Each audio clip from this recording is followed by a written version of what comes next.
Arthur Conan Doyle, La aventura de la caja de cartón. Al elegir unos cuantos casos típicos que ilustren las notables facultades mentales de mi amigo Sherlock Holmes, he procurado, en la medida de lo posible, que ofrecieran el mínimo de sensacionalismo, y a la vez una amplia muestra de su talento. Sin embargo, es imposible, lamentablemente, separar por completo lo sensacional de lo criminal, y el cronista se ve en el dilema de tener que sacrificar detalles que resultan esenciales en su exposición, dando de ese modo una impresión falsa del problema, o verse obligado a utilizar materiales que la casualidad, y no su elección, le ha proporcionado. Tras este breve prefacio pasaré a exponer mis notas acerca de lo que constituyó una cadena de acontecimientos extraños y particularmente terribles. Era un día de agosto y hacía un calor abrasador. Baker Street parecía un horno y el relumbre de la luz del sol al incidir sobre los ladrillos amarillos de la casa del otro lado de la calle lastimaba la vista. Costaba trabajo creer que aquellos fuesen los mismos muros que se erguían tan lóbregos por entre las nieblas del invierno. Habíamos bajado a medias las persianas y Holmes se había acurrucado encima del sofá, leyendo una y otra vez una carta que había recibido en el correo de la mañana. En cuanto a mí, los años de servicio en la India me habían habituado a soportar el calor mejor que el frío, y que el termómetro pasara de 30 grados no me suponía dificultad alguna. El periódico de la mañana no ofrecía ninguna noticia interesante. El Parlamento había interrumpido sus sesiones. Se habían ido todos de la ciudad y yo añoraba los claros del New Forest o los guijarros de Sousea. Mi reducida cuenta bancaria me había obligado a posponer las vacaciones, y en cuanto a mi acompañante, ni el campo ni el mar le atraían lo más mínimo. Le encantaba permanecer en el mismo centro donde pululaban 5 millones de personas, extendiendo sus filamentos y pasando por entre ellas, receptivo al más pequeño rumor o sospecha de algún delito sin esclarecer. El aprecio de la naturaleza no se encontraba entre sus muchas dotes, y solo cambiaba de parecer cuando, en lugar de centrarse en un malhechor de la capital, trataba de localizar a algún hermano suyo de provincias. Viendo que Holmes estaba demasiado abstraído para conversar, yo había echado a un lado el insulso periódico y, reclinándome en el sillón, me sumí en profundas meditaciones. De pronto la voz de mi acompañante interrumpió el curso de mis pensamientos. Lleva usted razón, Watson. Parece una forma absurda de dirimir una disputa. De lo más absurda, exclamé, y de pronto, comprendiendo que Holmes se había hecho eco del pensamiento más íntimo de mi alma, me incorporé del sillón y le miré perplejo. ¿Cómo es eso, Holmes? Grité. Supera todo cuanto pudiera haber imaginado. Él se rió de buena gana al observar mi perplejidad. Recuerde usted, me dijo, que hace algún tiempo, cuando le leí el pasaje de uno de los relatos de Poe en el que un minucioso razonador sigue los pensamientos no expresados de su compañero, usted se sintió inclinado a tratar el asunto como un mero tour de force del autor. Al advertirle que yo solía hacer eso constantemente, usted se mostró incrédulo. Oh, no. Tal vez no llegara a expresarlo en palabras, mi querido Watson, pero lo hizo sin duda con las cejas. De modo que cuando le hice tirar el periódico al suelo y ponerse a pensar, me alegré mucho de tener la oportunidad de leerle el pensamiento, y finalmente de poder interrumpirlo, demostrando así mi compenetración con usted. Aquello no me convenció del todo. En el ejemplo que usted me leyó, le dije, el razonador extrajo sus conclusiones basándose en la actuación del hombre al que observaba. Si mal no recuerdo, aquel hombre tropezó con un montón de piedras, miró hacia arriba a las estrellas, etc. Yo, en cambio, he estado sentado en mi sillón tranquilamente, por tanto ¿qué pistas he podido darle? Es usted injusto consigo mismo. Las facciones le han sido dadas al hombre para poder expresar sus emociones, y las suyas cumplen ese cometido fielmente. ¿Quiere usted decir que leyó en mis facciones el curso de mis pensamientos?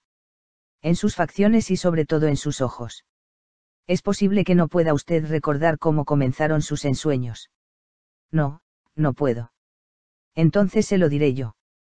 Después de tirar al suelo el periódico, acto que atrajo mi atención hacia usted, estuvo sentado durante medio minuto con expresión ausente.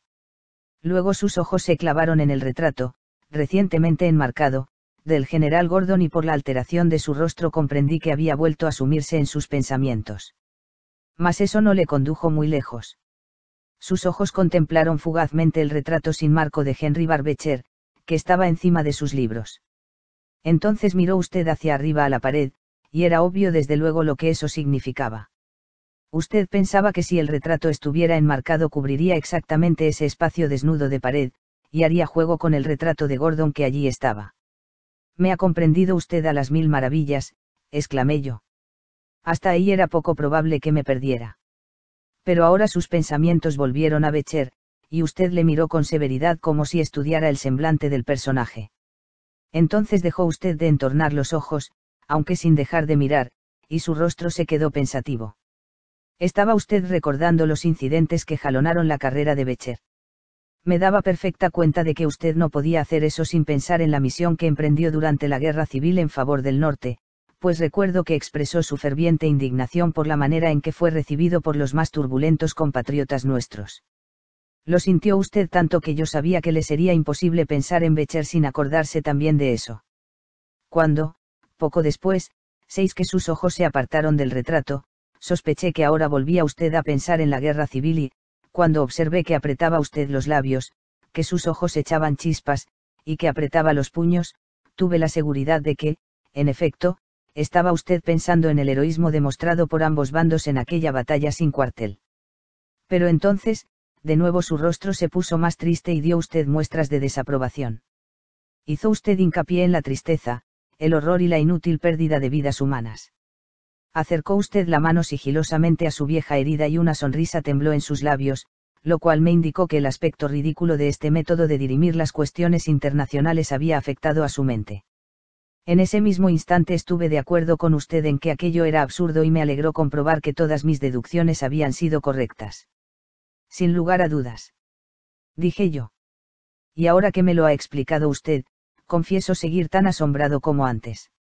Fue un trabajo muy superficial, mi querido Watson, se lo aseguro.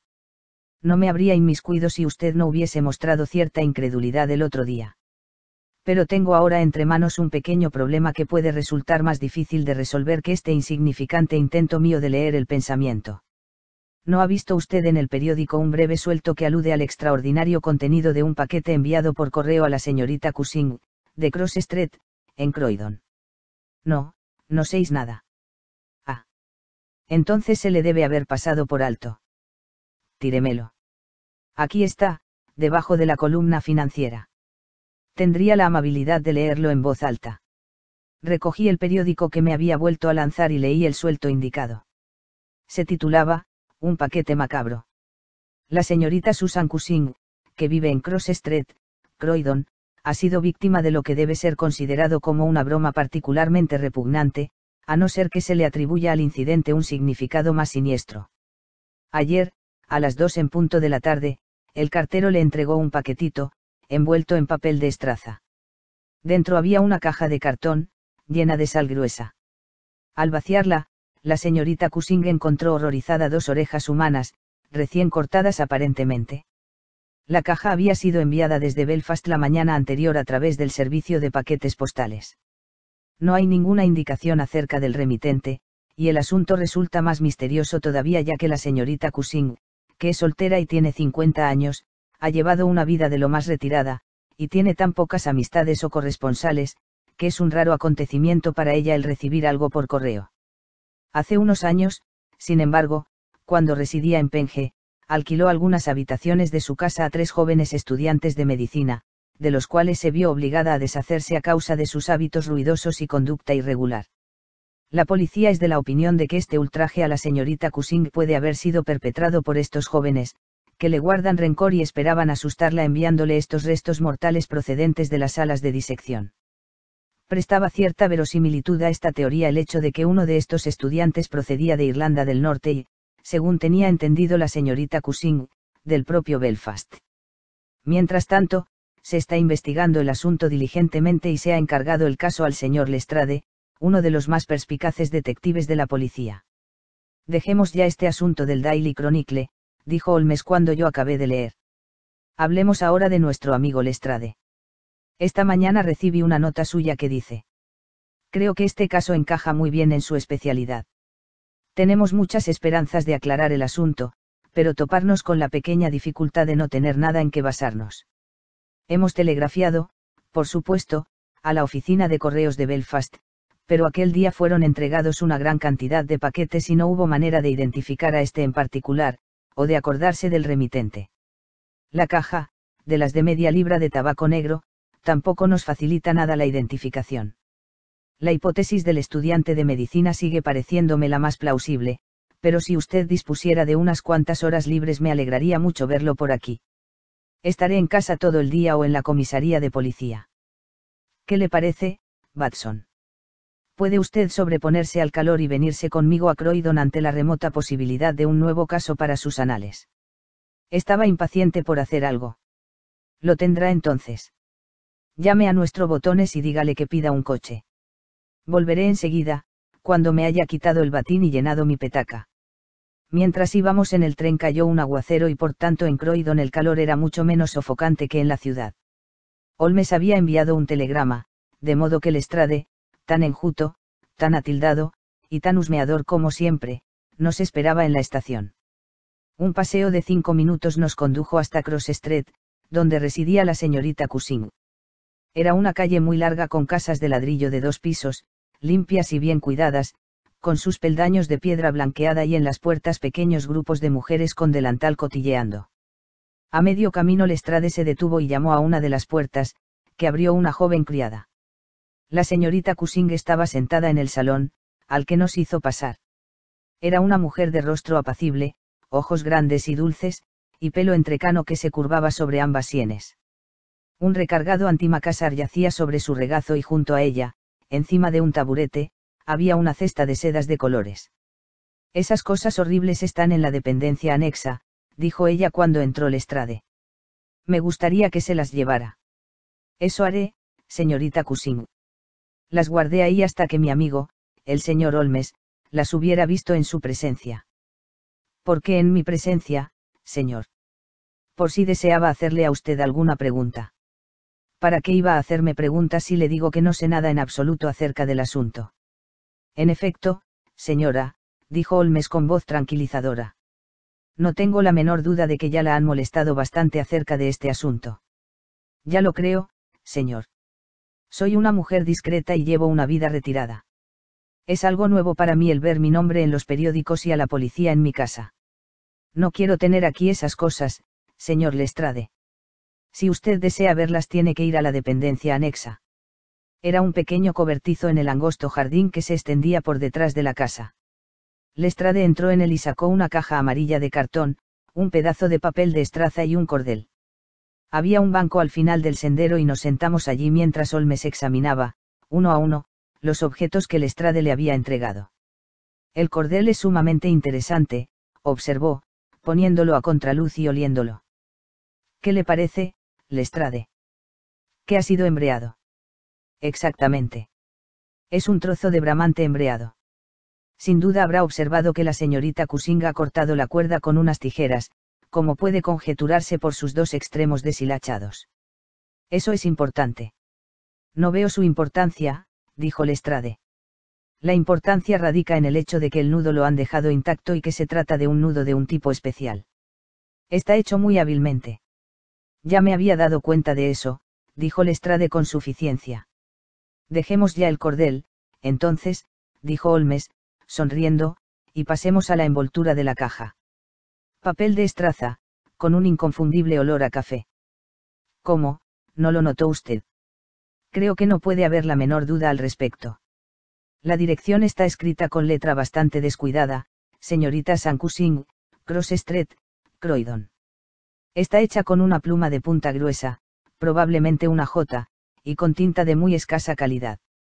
La palabra, Croydon, fue escrita al principio con, y, que luego se transformó en, y. El paquete fue enviado, pues, por un hombre, la tipografía es claramente masculina, de escasa educación y que no conoce la ciudad de Croydon. Hasta aquí, todo bien. La caja es amarilla, de las de media libra de tabaco negro, sin nada característico salvo las huellas de 2 pulgares en la esquina izquierda del fondo. Está llena de ese tipo de sal gruesa que se utiliza para preservar el cuero y para otros usos comerciales más ordinarios. Y en ella están incrustados esos objetos tan singulares.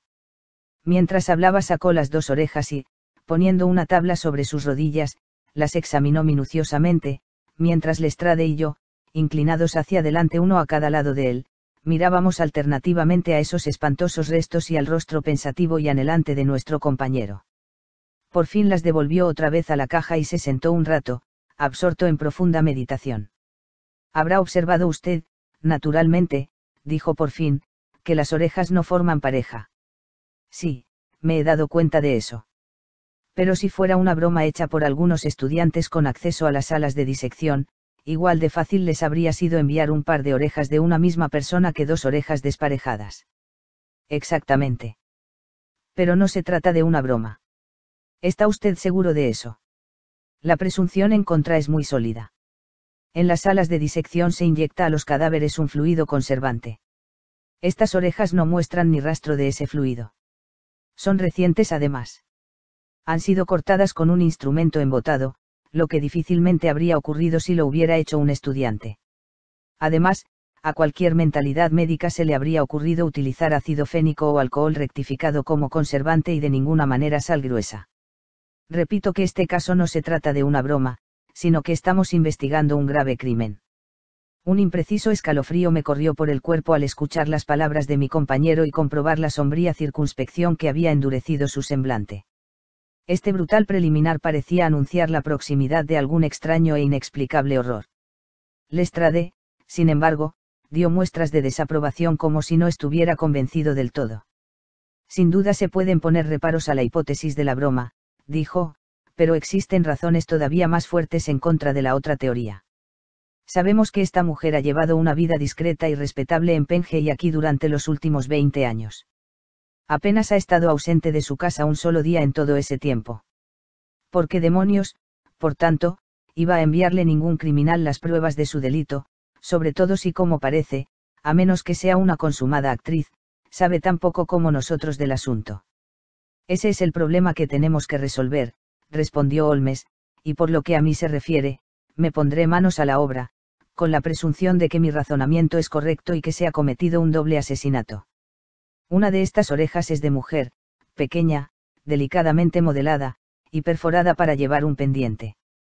La otra es de hombre, bronceada, amarillenta y perforada también para llevar un pendiente. Supongo que estas dos personas han muerto, pues en caso contrario ya hace tiempo que nos habríamos enterado de lo que les sucedió. Hoy es viernes. El paquete fue echado al correo el jueves por la mañana. La tragedia ocurrió, por lo tanto, el martes o el miércoles, o incluso antes. Si las dos personas fueron asesinadas, ¿quién sino su asesino pudo enviar esa muestra de su delito a la señorita Cushing? Podemos suponer que el remitente del paquete es el hombre que buscamos. Pero debió de tener algún motivo poderoso para enviar este paquete a la señorita Cushing. ¿Cuál fue, pues, ese motivo? Debe de haber sido para comunicarle que se había cometido dicho delito, o tal vez para hacerla sufrir. Mas en ese caso ella debía saber de quién se trataba. ¿Lo sabía, realmente? Lo dudo.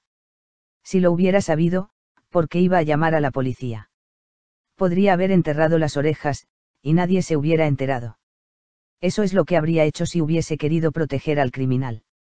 Pero si no quería protegerlo, habría comunicado su nombre. He aquí un enredo que es preciso resolver. Se había expresado en voz alta, con suma rapidez, mirando al vacío por encima de la valla del jardín, pero inmediatamente se puso en pie de un enérgico salto y echó a andar en dirección a la casa. Tengo que hacerle algunas preguntas a la señorita Cushing, dijo. En tal caso, si me lo permite, yo me marcho, dijo Lestrade, pues tengo entre manos otro asuntillo. Creo que no hay nada más que la señorita Cushing pueda contarme. Me encontrarán en la comisaría de policía. Pasaremos a verle de camino a la estación, respondió Holmes. Poco después él y yo regresamos al salón, donde la impasible dama seguía trabajando tranquilamente en su antimacassar. Al entrar nosotros lo puso encima de su regazo y nos miró con sus ojos azules, de mirada franca y penetrante. Estoy convencida, señor, dijo, de que en todo este asunto hay algún error, que el paquete no iba dirigido a mí. Se lo he dicho varias veces a este caballero de Scotland Yard, pero él se ríe de mí. No tengo ningún enemigo en el mundo, que yo sepa, de modo que por qué iba a gastarme nadie semejante broma. Empiezo a ser de la misma opinión, señorita Cushing, dijo Holmes, tomando asiento a su lado. Creo que es más que probable. Hizo una pausa y, al mirar a mi alrededor, me sorprendió ver que tenía los ojos clavados con singular atención en el perfil de la dama. Por un instante pudo leerse en su rostro anhelante sorpresa y satisfacción al mismo tiempo, aunque cuando ella miró en torno para averiguar el motivo de su silencio, Holmes estaba de nuevo tan serio como siempre. Yo miré fijamente sus lisos cabellos entrecanos, su elegante tocado, sus pequeños pendientes de oro, sus plácidas facciones, pero no pude ver nada que justificara la evidente agitación de mi compañero. Quedan una o dos preguntas. Estoy harta de preguntas. Gritó la señorita Cushing con impaciencia. Usted tiene dos hermanas, según creo. ¿Cómo puede saber eso?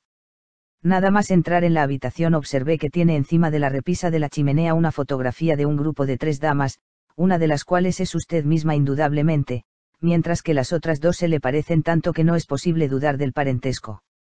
Sí, lleva usted razón. Esas son mis hermanas Sarah y Mary. Y aquí, al alcance de la mano, hay otro retrato, tomado en Liverpool, de su hermana pequeña, en compañía de un hombre que parece un camarero de barco, a juzgar por su uniforme. Observo que entonces todavía no se había casado. Es usted un observador muy rápido. Es mi oficio. Bueno, una vez más lleva usted razón. Pero se casó con el señor Browner unos días después. Cuando fue tomada la fotografía él trabajaba en la compañía South America, pero quería tanto a mi hermana que no pudo soportar el tener que abandonarla por tanto tiempo y se enroló en la línea que cubría Londres y Liverpool. Tal vez en el Conqueror. No, en el Mayday, según mis últimas noticias. Jim vino a verme una vez.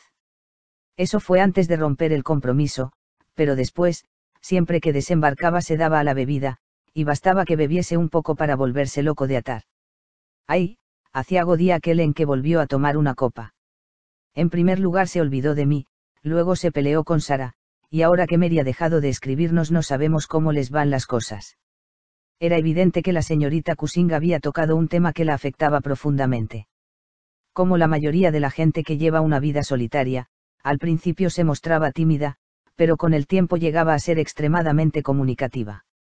Nos contó muchos detalles de su cuñado el camarero de barco, y luego, desviándose hacia el tema de sus antiguos huéspedes, los estudiantes de medicina, nos hizo un extenso relato de sus fechorías y nos dio sus nombres y apellidos así como los hospitales en donde trabajaban. Holmes escuchó con atención, terciando de vez en cuando con alguna pregunta. Con respecto a su segunda hermana, Sarah, dijo él, me sorprende que, siendo las dos solteras, no vivan juntas. Ay, si usted conociera el mal genio de Sarah dejaría de sorprenderse. Lo intenté cuando vine a Croydon, y vivimos juntas hasta hace 2 meses, en que tuvimos que separarnos. No quiero decir nada en contra de mi propia hermana, pero lo cierto es que Sarah siempre ha sido una entrometida y muy difícil de complacer. Dice usted que ella se peleó con sus parientes de Liverpool. Sí, aunque hubo un tiempo en que fueron los mejores amigos. Con decirle que se fue a vivir allí para estar cerca de ellos. Y ahora, cuando habla de Jim Browner, no encuentra palabras lo bastante duras. Los últimos 6 meses que pasó allí no hablaba de otra cosa que de lo mucho que él bebía y de sus modales. Tengo la impresión de que debió de sorprender alguna intromisión suya, y le dijo 4 verdades. Así fue como empezó la cosa. Gracias, señorita Cushing, dijo Holmes, levantándose y haciendo una reverencia. Creo que me dijo usted que su hermana Sarah vive en New Street, Wallington, ¿no es cierto? Adiós, y siento mucho que la hayan molestado por un caso con el que, como usted dice, no tiene absolutamente nada que ver. Cuando salíamos pasó un coche y Holmes lo llamó. ¿A qué distancia está Wallington? Más o menos a 1 milla, señor. Muy bien. Suba, Watson. A hierro caliente, batir de repente. Aunque el caso es sencillo, hay 1 o 2 detalles muy instructivos relacionados con él. Cochero, deténgase cuando pase por delante de una oficina de telégrafos. Holmes envió un telegrama breve y durante el resto del trayecto se recostó en el asiento, con el sombrero inclinado sobre la nariz para impedir que el sol le diera en el rostro. Nuestro cochero se detuvo delante de una casa que no se diferenciaba apenas de la que acabábamos de abandonar. Mi compañero le ordenó que esperase, y ya tenía el llamador en la mano cuando se abrió la puerta y un caballero joven y serio, vestido de negro y con un sombrero muy lustroso, apareció en el umbral. ¿Está en casa la señorita Cushing?, preguntó Holmes. La señorita Sarah Cushing está gravemente enferma, dijo el joven. Desde ayer padece síntomas muy graves de meningitis. Como médico suyo, no puedo asumir de ninguna manera la responsabilidad de permitir que nadie la visite. Yo le recomendaría que volviera dentro de 10 días. Se puso los guantes, cerró la puerta y se fue calle abajo. Bueno, lo que no se puede, dijo Holmes jovialmente. Es posible que no pudiera, ni quisiera, decirle mucho. Yo no quería que me dijera nada. Solo deseaba verla. Sin embargo, creo tener todo lo que quiero. Cochero, llévenos a algún hotel decente, donde podamos almorzar algo. Después nos dejaremos caer por la comisaría de policía para ver a nuestro amigo Lestrade. Tomamos una agradable comida juntos, durante la cual Holmes no habló más que de violines, refiriéndome con gran júbilo cómo había comprado su propio Stradivarius, que valía por lo menos 500 guineas, a un chamarilero judío de Tottenham Court Road por 55 chelines. Eso le llevó a Paganini, y durante una hora estuvimos delante de una botella de clarete mientras él me contaba anécdotas y más anécdotas de aquel hombre extraordinario. Cuando llegamos a la comisaría la tarde estaba ya muy avanzada y la deslumbradora y cálida luz se había atenuado hasta convertirse en un suave resplandor. Lestrade nos esperaba en la puerta. Hay un telegrama para usted, señor Holmes, dijo. Ajá. Ahí está la respuesta. Abrió el telegrama, le echó un vistazo y, estrujándolo, se lo metió en el bolsillo. Todo va bien, dijo. ¿Ha descubierto usted algo? Lo he descubierto todo. ¿Cómo? Lestrade le miró asombrado. ¿Está usted bromeando? Jamás hablé más en serio en toda mi vida. Se ha cometido un crimen espantoso y creo haber puesto ya al descubierto todos sus pormenores. ¿Y el criminal? Holmes garabateó unas cuantas palabras en el reverso de una de sus tarjetas de visita y se la arrojó a Lestrade. Ahí tiene su nombre, dijo. No podrá arrestarlo hasta mañana por la noche como muy pronto. Preferiría que no mencionara usted mi nombre en relación con el caso, ya que deseo que no me asocien más que con aquellos crímenes cuya solución presente alguna dificultad. Vamos, Watson. Se fueron a grandes zancadas hacia la estación, dejando a Lestrade mirando todavía con cara satisfecha la tarjeta que Holmes le había arrojado. Este es un caso, dijo Sherlock Holmes esa noche mientras charlábamos y nos fumábamos sendos cigarros en nuestras habitaciones de Baker Street, en el que, como en las investigaciones que usted ha descrito bajo los títulos, Un estudio en escarlata, y, El signo de los 4, nos hemos visto obligados a razonar al revés, de los efectos a las causas. Le he escrito a Lestrade pidiéndole que nos proporcione los detalles que aún nos faltan, los cuales solo conseguirá cuando haya puesto a buen recaudo a su hombre. Sin temor a equivocarse se puede confiar en él, pues, aun careciendo por completo de raciocinio, en cuanto comprende qué es lo que tiene que hacer es tan tenaz como un bulldog, y esta tenacidad es realmente lo que le ha hecho ascender dentro de Scotland Yard. Entonces el caso no está concluido todavía. Pregunté. En sus puntos fundamentales lo está realmente. Sabemos quién es el autor del repugnante asunto, aunque una de las víctimas se nos escape todavía. Claro que usted también habrá sacado sus propias conclusiones. Supongo que el hombre del que usted sospecha es Jim Browner, camarero de uno de los barcos de Liverpool. Oh, es más que una sospecha. Pues yo no aprecio nada salvo vagos indicios. Para mí, por el contrario, no puede estar más claro. Repasemos los principales pasos dados hasta ahora. Abordamos el caso, como usted recordará, con la mente completamente en blanco, lo cual es siempre una ventaja. No habíamos concebido teoría alguna. Nos habíamos limitado a observar y a sacar conclusiones a partir de nuestras observaciones. ¿Qué fue lo primero que vimos? Una respetable y apacible dama, que parecía ajena a cualquier secreto, y un retrato que me reveló que ella tenía 2 hermanas más jóvenes. Al instante se me ocurrió la idea de que la caja podía estar destinada a una de ellas. Deseché la idea hasta poder refutarla o confirmarla sin prisas. Luego fuimos al jardín, como usted recordará, y vimos el extraño contenido de la cajita amarilla. La cuerda era de esas que utilizan los veleros a bordo de los barcos y enseguida todo el asunto me olió a cosa de martes. Cuando observé que el nudo era de un tipo muy frecuente entre los marineros, que el paquete había sido enviado desde un puerto, y que la oreja del varón estaba perforada para llevar un pendiente, lo cual es mucho más corriente entre gente de mar que de tierra firme. Tuve la certeza de que íbamos a encontrar a todos los actores de esta tragedia entre la marinería. Cuando me puse a examinar la dirección del paquete observé que iba dirigido a la señorita San Cushing. Ahora bien, la hermana mayor se llamaba también, por supuesto, señorita Cushing, y aunque su inicial era asimismo una S, lo mismo podía pertenecer a cualquiera de las otras. En tal caso deberíamos haber comenzado nuestra investigación partiendo de una base completamente nueva. Por consiguiente entré en la casa con la intención de aclarar este punto.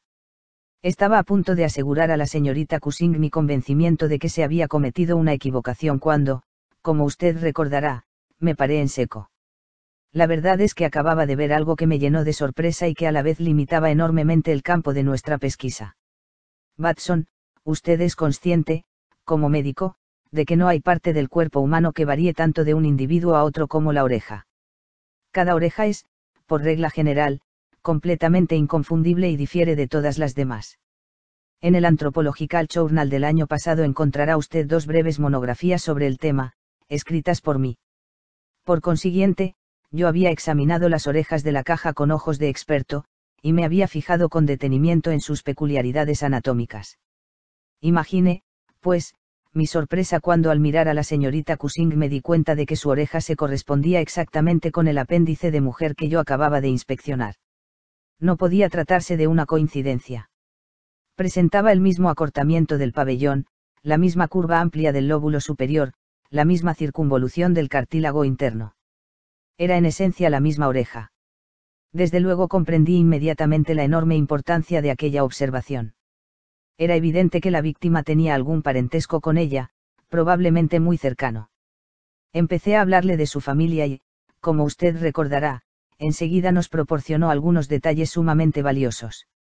En primer lugar, su hermana se llamaba Sara y hasta hace muy poco tiempo su dirección era la misma, de modo que era bastante evidente que se había producido un error y podía figurarse uno a quien iba dirigido en realidad el paquete.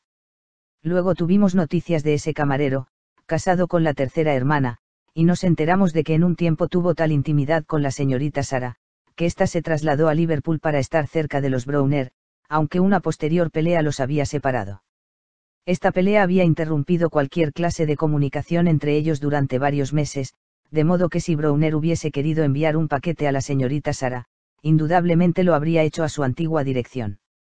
El asunto comenzaba ahora a resolverse a las 1000 maravillas. Nos habíamos enterado de la existencia de ese camarero, un hombre impulsivo y apasionado. Recuerde que dejó un empleo, aparentemente mucho mejor para estar cerca de su esposa, propenso también a ocasionales excesos, con la bebida. Teníamos motivos para creer que su esposa había sido asesinada, y que un hombre, presumiblemente marinero, había sido asesinado al mismo tiempo. Enseguida pensamos en los celos como móvil del crimen. Pero ¿por qué enviaron a la señorita Sara Cushing esas pruebas del delito? Probablemente porque durante su estancia en Liverpool ella había tenido algo que ver con que se produjeran los sucesos que desembocaron en tragedia. No sé si habrá notado que esa línea marítima hace escala en Belfast, Dublín y Waterford, de modo que, suponiendo que Browner hubiera cometido el delito, y que se hubiese embarcado inmediatamente en su vapor, el Mayday, Belfast sería el primer lugar desde el que podría enviar por correo el terrible paquete. A estas alturas era también posible una segunda solución, y aunque a mí me parecía sumamente improbable, decidí aclararla antes de seguir adelante. Un amante rechazado podía haber matado al señor y la señora Browner, y la oreja de varón podría haber pertenecido al marido. Podían ponerse serios reparos a esta teoría, pero era concebible. Por tanto envié un telegrama a mi amigo Algar, de la policía de Liverpool, y le pedí que averiguase si la señora Browner estaba en casa, y si el marido había partido en el Mayday. Luego seguimos hasta Wallington para visitar a la señorita Sara. Tenía curiosidad, en primer lugar, por comprobar hasta qué punto se había reproducido en ella el tipo de oreja de la familia. Además podía proporcionarnos, desde luego, información de vital importancia, si bien no me sentía demasiado optimista al respecto. Debe de haberse enterado del suceso del día anterior, ya que en Croydon no se habla de otra cosa, y solo ella podía saber a quién iba destinado el paquete. Si hubiese estado dispuesta a ayudar a la justicia probablemente se habría puesto ya en contacto con la policía. Sin embargo, era deber nuestro verla, evidentemente, de modo que fuimos a visitarla. Comprobamos que la noticia de la llegada del paquete, pues su enfermedad databa de esas fechas, le había producido tal impresión que le provocó meningitis. Estaba más claro que nunca que ella había comprendido toda su importancia, pero también era igual de claro que tendríamos que esperar algún tiempo para obtener de ella cualquier tipo de ayuda. Sin embargo, la verdad es que no dependíamos de su ayuda. Las respuestas a nuestras pesquisas nos esperaban en la comisaría de policía, a cuya dirección ordené a Algar que las enviara. Nada podía ser más concluyente. La casa de la señora Browner llevaba más de 3 días cerrada, y las vecinas opinaban que ella se había marchado al sur para visitar a sus parientes. Se había comprobado en las oficinas de la compañía naviera que Browner había zarpado en el Mayday, y yo calculo que debe llegar al Támesis mañana por la noche. Cuando llegue saldrá a su encuentro el obtuso aunque resuelto Lestrade, y no tengo la menor duda de que nos pondremos al corriente de los detalles que nos faltan. Las expectativas de Sherlock Holmes no quedaron defraudadas. 2 días más tarde recibió un sobre voluminoso, que contenía un mensaje breve del detective y un documento escrito a máquina, que ocupaba varias páginas de papel de oficio. Lestrade lo atrapó sin problemas. Tal vez le interese escuchar lo que dice. Mi querido señor Holmes. De conformidad con el plan que nos habíamos trazado para comprobar nuestras teorías, me parece admirable, ¿verdad, Watson? Fui al muelle Albert ayer a las 6 de la mañana y subí a bordo del Mayday, que pertenece a la Liverpool, Dublin y London Steam Packet Company. Al solicitar información averigüé que había a bordo un camarero llamado James Browner, el cual se había comportado durante el viaje de manera tan insólita que el capitán se había visto obligado a relevarlo de sus obligaciones. Al bajar a su camarote lo encontré sentado encima de un cofre con la cabeza hundida entre las manos, meciéndose de un lado para otro. Es un tipo grande y fuerte, bien afeitado y muy moreno, algo parecido a Aldrich, el que nos ayudó en el asunto de la falsa lavandería. Se levantó de un salto al enterarse del motivo de mi visita. Yo tenía ya el silbato en los labios para llamar a una pareja de la policía fluvial, que había a la vuelta de la esquina, pero él no parecía tener ánimos y alargó las manos lo suficiente para que le pusiera las esposas. Lo llevamos a una celda, y a su cofre también, pues creíamos que podía haber en su interior algo que le incriminara, pero no encontramos nada a excepción de un gran cuchillo afilado, como el que suelen llevar la mayoría de los marineros. Sin embargo, no nos hacen falta más pruebas, pues cuando lo llevamos a la comisaría pidió al inspector hacer una declaración, la cual fue tomada, por supuesto, por nuestro taquígrafo según él iba dictándola. Sacamos 3 copias mecanografiadas, una de las cuales le incluyo. El asunto, como yo pensaba, ha resultado ser sumamente sencillo, pero le estoy muy agradecido por ayudarme en mi investigación. Le saluda atentamente. G. Lestrade. Ejemplo.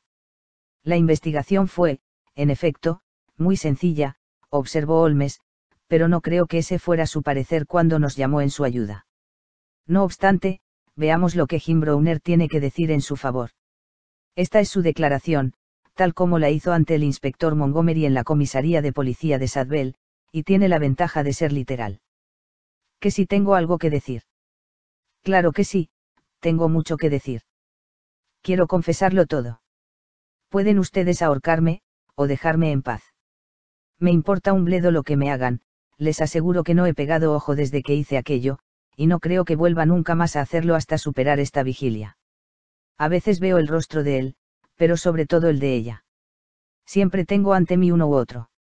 Él me mira con severidad y odio y, por el contrario, ella tiene en el rostro una expresión como de sorpresa.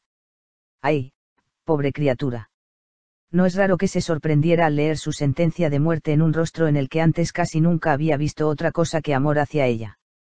Pero la culpa fue de Sarah, y ojalá la maldición de un hombre destrozado arruine su vida y haga que se le pudra la sangre en las venas. No es que quiera justificarme. Sé que volví a entregarme a la bebida, pues soy un bestia. Pero ella me habría perdonado, se habría mantenido unida a mí tan íntimamente como el cabo al motón, si esa mujer no hubiera puesto los pies en nuestra casa.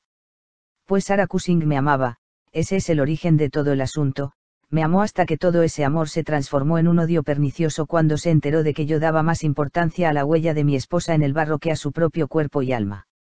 En total eran 3 hermanas. La mayor era una buena mujer francamente, la segunda un demonio, y la tercera un ángel. Sara tenía 33 años, y Mary 29 cuando me casé con ella. Cuando nos fuimos a vivir juntos éramos felices a todas horas del día, y en todo Liverpool no había mejor mujer que mi Mary. Por consiguiente invitamos a Sara a pasar una semana con nosotros, y la semana se convirtió en un mes, y una cosa llevó a la otra, hasta que ella fue una más entre nosotros. En aquella época yo llevaba la cinta azul de la Liga de los Abstemios, ahorrábamos algo de dinero y todo resplandecía como un dólar nuevo. Por Dios santo. ¿Quién demonios habría pensado que todo iba a terminar así? ¿Quién demonios lo hubiera imaginado? Con frecuencia solía volver a casa los fines de semana, y a veces, si el barco se retrasaba a causa del cargamento, pasaba allí toda una semana. De esta manera tuve ocasión de tratar bastante a mi cuñada Sara. Era una mujer admirable, alta, morena, aguda y violenta, altanera, y con un brillo en los ojos como chispa de pedernal. Pero en presencia de la pequeña Mary nunca pensaba en Sara, y eso lo juro al igual que espero que Dios se apiade de mí. A veces me parecía que ella deseaba quedarse a solas conmigo, o engatusarme para que diera un paseo con ella, aunque yo nunca pensara realmente en eso. Pero una noche se me abrieron los ojos. Había vuelto del barco y me encontré con que mi esposa había salido y en casa solo estaba Sara. ¿Dónde está Mary?, le pregunté. Ha ido a pagar unas cuentas. Yo iba y venía por la habitación impaciente. Jim, es que no puedes ser feliz sin Mary ni siquiera 5 minutos, me dijo ella. No es ningún halago para mí que no te contentes con mi compañía por tan poco tiempo. Llevas razón, muchacha, le dije yo, tendiéndole la mano de manera afectuosa. Inmediatamente ella la cogió entre las suyas, que ardían como si tuviese fiebre. La miré a los ojos y lo leí todo en ellos. No le hacía falta hablar, ni a mí tampoco. Fruncí el ceño y retiré la mano. Durante un rato ella permaneció junto a mí en silencio, luego levantó la mano y me dio unas palmaditas en el hombro. Cálmate, Jim, me dijo, y salió corriendo de la habitación con una especie de risa burlona. Pues bien, desde entonces Sara me odió con todo su corazón y toda su alma, y es mujer que sabe odiar. Fui un tonto, un redomado tonto, permitiendo que se quedara con nosotros, pero no le dije a Mary ni una palabra, pues sabía que eso la apenaría. Las cosas siguieron igual, pero al cabo de un tiempo empecé a notar un ligero cambio en la propia Mary. Siempre había sido muy confiada e inocente, pero ahora se volvió rara y suspicaz, queriendo saber dónde había estado yo y qué había hecho, a quién escribía, qué llevaba en los bolsillos, y otras 1000 insensateces por el estilo. Día a día se volvía más rara y más irritable, y tuvimos incesantes riñas por nada. Todo aquello me tenía bastante desconcertado. Sara me evitaba, aunque ella y Mary eran inseparables. Ahora me doy cuenta de que estaba intrigando, tramando y envenenando la mente de mi esposa en contra de mí, pero yo estaba tan ciego entonces que no podía entenderlo. Entonces rompí mi cinta azul y empecé a beber de nuevo, pero creo que no habría actuado así si Mary hubiese sido la misma de siempre. Ahora tenía algún motivo para estar disgustada conmigo, y la brecha entre nosotros empezó a ensancharse cada vez más. Fue entonces cuando se inmiscuyó ese tal Eilek Fairbairn y las cosas se volvieron mucho más aciagas. La primera vez que vino a casa fue para ver a Sara, pero enseguida extendió sus visitas también a mí, pues era un hombre encantador, que hacía amigos donde quiera que fuese. Era un tipo apuesto, fanfarrón, ingenioso y tortuoso, que había recorrido medio mundo y sabía hablar de lo que había visto.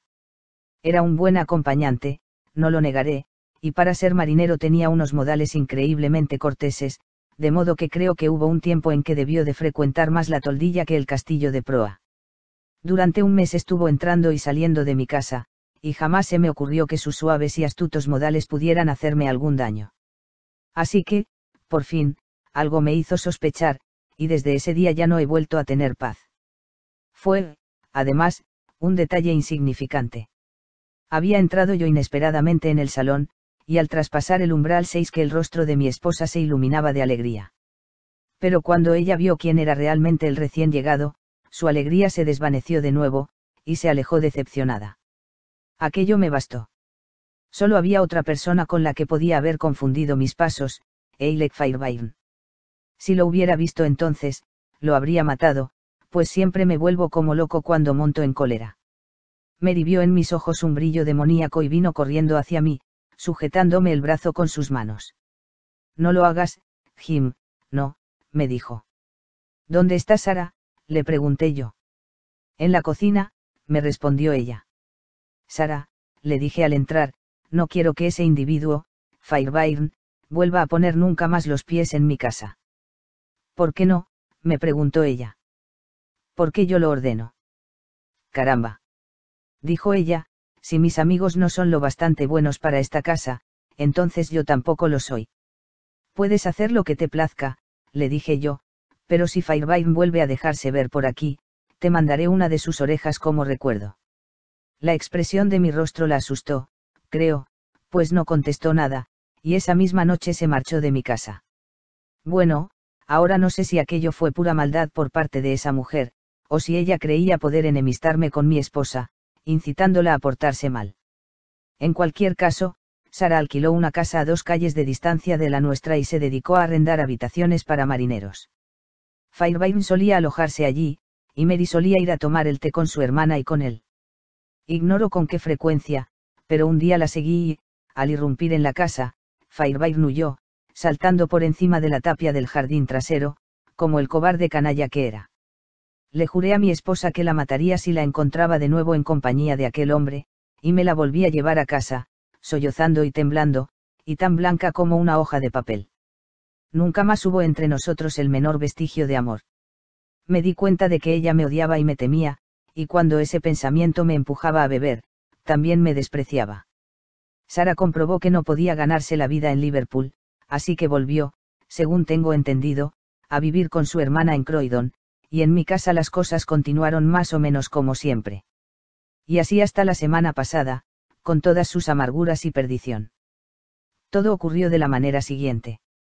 Habíamos embarcado en el Mayday para un viaje de ida y vuelta de 7 días de duración, pero un tonel se soltó y con ello aflojó una de las planchas del barco, de modo que tuvimos que volver a puerto por espacio de 12 horas.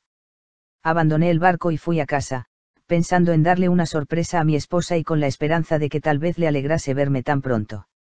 Pensaba en eso cuando me metí en mi propia calle, y en aquel momento pasó por delante de mí un coche, en el que iba ella sentada al lado de Fairbairn, ambos charlando y riendo, sin pensar en mí que los observaba desde la acera. Les aseguro, puedo darles mi palabra, que desde ese mismo momento dejé de ser dueño de mi destino y al recordarlo todo me parece un vago sueño. Últimamente había estado bebiendo mucho y eso, unido a lo anterior, me volvió completamente loco. Ahora siento dentro de mi cabeza una especie de zumbido, como unos martillazos de estibador, pero aquella mañana me pareció tener en los oídos todo el estruendo y el borboteo de las cataratas del Niágara. Pues bien, puse pies en polvorosa y corrí detrás del coche. Llevaba en la mano un pesado bastón de roble, y les aseguro que desde el primer momento estaba hecho una furia, aunque según corría también se despertó en mí la astucia, y me rezagué un poco para observarlos sin ser visto. Enseguida se detuvieron en una estación de ferrocarril. Había una multitud de gente alrededor del despacho de billetes, de modo que me acerqué bastante a ellos sin que me vieran. Sacaron billetes para Newbrighton. Yo hice otro tanto, pero subí 3 vagones más atrás que ellos. Cuando llegamos dieron una vuelta por el paseo y los seguí sin acercarme nunca a ellos más de 100 yardas. Por fin les hice alquilar un bote para dar un paseo, pues hacía mucho calor y pensaron, sin duda, que estarían más frescos en el agua. Eso fue como ponerse en mis manos. Había un poco de niebla y no se podía ver más allá de unos centenares de yardas. Alquilé un bote y salí tras ellos. Podía ver el contorno borroso de su embarcación, pero iban casi tan rápido como yo, y cuando les di alcance estaban ya a más de 1 milla de la costa. La neblina era como un velo, y en su interior estábamos nosotros 3. Dios mío. ¿Cómo podré olvidar sus rostros cuando vieron quién iba en el bote que se les aproximaba? Ella se puso a dar voces. Él juró como un loco y me hurgoneó con un remo, pues debió ver en mis ojos una amenaza de muerte. Lo esquivé y le devolví el golpe con mi bastón, que le aplastó la cabeza como si fuera un huevo. A ella posiblemente le habría perdonado la vida, a pesar de toda mi rabia, pero le echó los brazos al cuello y se puso a gritar llamándole, Eilek. Golpeé de nuevo y ella quedó tendida junto a él. Me sentía como una fiera salvaje que ha saboreado la sangre. Si Sara hubiera estado allí, juro por Dios que habría corrido la misma suerte. Saqué mi cuchillo y bueno, Caramba, ya he dicho bastante. Sentí una especie de júbilo salvaje, pensando en lo que sentiría Sara ante tales muestras de lo que su intromisión había ocasionado. Luego até los cadáveres al bote, rompí una tabla del fondo, y me quedé a su lado hasta que se hundieron. Sabía muy bien que el propietario del bote pensaría que se habrían desorientado a causa de la niebla y habrían sido arrastrados mar adentro. Me aseé, regresé a tierra, y me incorporé a mi barco, sin que nadie sospechara lo que había pasado. Esa noche envolví el paquete para Sarah Cushing, y al día siguiente lo envié desde Belfast. Ahí tienen ustedes toda la verdad del caso. Podrán ahorcarme, o hacer conmigo lo que quieran, mas no podrán castigarme más de lo que ya lo he sido. No puedo cerrar los ojos sin que vea aquellos dos rostros mirándome fijamente igual que me miraron cuando mi bote se abrió paso entre la neblina. Yo los maté rápidamente, pero ellos me están matando poco a poco, y si el suplicio se prolonga una sola noche más amaneceré loco o muerto. No me pondrá solo en una celda, ¿verdad, señor? Por amor de Dios, no lo haga, y ojalá el día en que usted agonice reciba el mismo trato que ahora me dé a mí. ¿Qué sentido tiene todo esto, Watson?, dijo Holmes solemnemente mientras dejaba a un lado el documento. ¿Qué propósito persigue este círculo de aflicción, violencia y miedo? Sin duda ha de tender hacia algún fin, pues, si no, nuestro universo está regido por el azar, lo cual es inconcebible. ¿Pero qué fin? Ahí tiene usted el eterno problema sobre el cual la razón humana está tan lejos de poder responder como siempre.